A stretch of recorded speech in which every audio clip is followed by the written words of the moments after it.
Assalamualaikum dan salam sejahtera.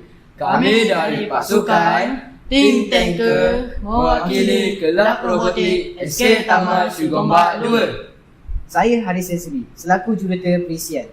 Saya Iqmal Haris, selaku juru analisa dan penyelidik. Saya Amsyar, selaku jurureka bentuk. Tahukah anda, Malaysia juga tidak terlepas daripada menghadapi isu pemanasan global yang disebabkan perubahan iklim dunia.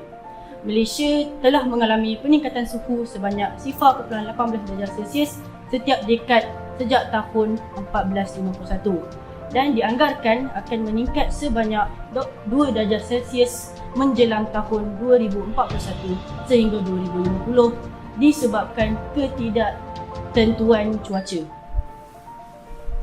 Seperti yang diketahui umum, peningkatan karbon dan gas-gas rumah hijau yang lain dalam atmosfera mendorong kepada berlakunya fenomena pemanasan global yang amat mempengaruhi perubahan iklim dunia. Selain kehadiran gas-gas rumah hijau daripada sumber luar, berikutan sifatnya yang merata sepadan.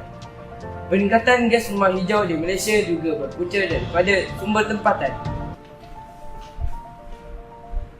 5 penyumbang terbesar pengeluaran gas rumah hijau di Malaysia adalah penjanaan fosil elektrik 3.5%, penghantuan jalan raya 14.5%, pelepasan sisa pekerjaan 10.8%, emisi pengeluaran daripada operasi minyak dan gas 10.2%, serta industri perkilangan dan pembinaan 8%. Berdasarkan data di atas, sebagai salah satu sumber bagi mengurangkan pengeluaran gas rumah hijau di Malaysia, kumpulan kami mempertengahkan idea penghasilan sebuah model kenderaan elektrik pintar pelbagai guna ke generasi kedua yang diberi nama SEV 2.0.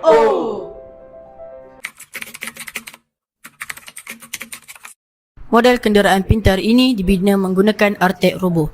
Kami menggunakan sepenuhnya soket I/O yang terdapat pada Artek Robo dengan memasang 4 LED. 2 LED putih sebagai lampu hadapan, LED hijau sebagai isyarat kenderaan bergerak menggunakan sumber tenaga bateri. LED merah menandakan bateri sedang dicas semula. Satu sensor IR photoreflector di bahagian hadapan bagi mengesan halangan. Satu sensor IR photoreflector di bahagian sisi kanan bagi mengesan stesen pengambilan dan penghantaran muatan yang dibawa. Satu light sensor di bahagian atas bagi mengesan kadar kecerahan cahaya. Satu touch sensor di bahagian hadapan bagi memulakan kenderaan.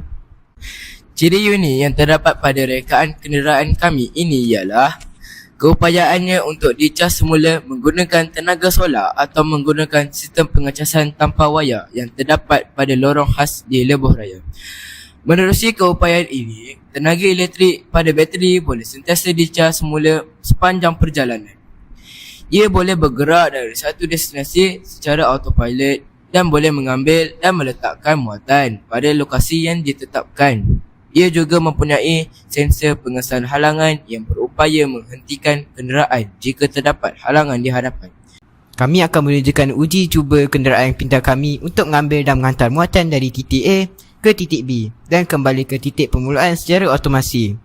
Sepanjang perjalanan kenderaan ini, ia juga akan menunjukkan keupayaannya untuk berhenti bergerak jika terdapat halangan dan menghidupkan lampu jika sensor cahaya mengesan kadar kecerahan yang kurang dari kadar minima.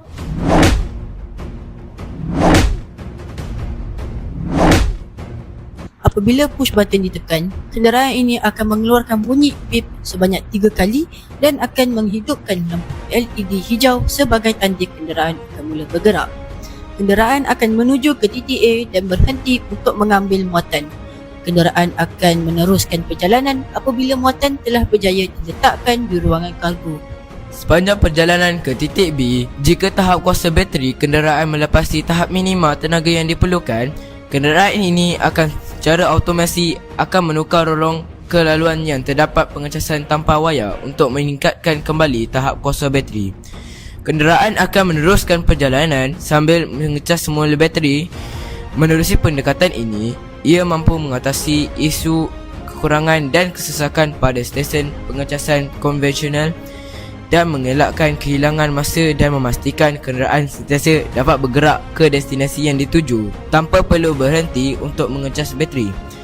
Setibanya di titik B, kenderaan akan berhenti dan menurunkan muatan yang dibawa. sebelum meneruskan kembali perjalanan pulang ke pangkalan. Jika suasana semakin gelap atau melalui terowong, lampu hadapan akan dihidupkan secara otomasi. Kenderaan akan berhenti jika terdapat halangan di hadapan. Ia bergerak kembali apabila halangan di hadapan telah tiada atau kenderaan di hadapan bergerak kembali. Usaha untuk mengurangkan emisi gas rumah hijau dan melahirkan masyarakat rendah karbon adalah usaha yang perlu dijalankan secara kolektif dengan melibatkan pelbagai pemegang taruh termasuk kerajaan, industri, NGO dan komuniti. Diharapkan dengan cetusan idea kami ini, ia mampu merealisasikan sasaran yang ingin dicapai.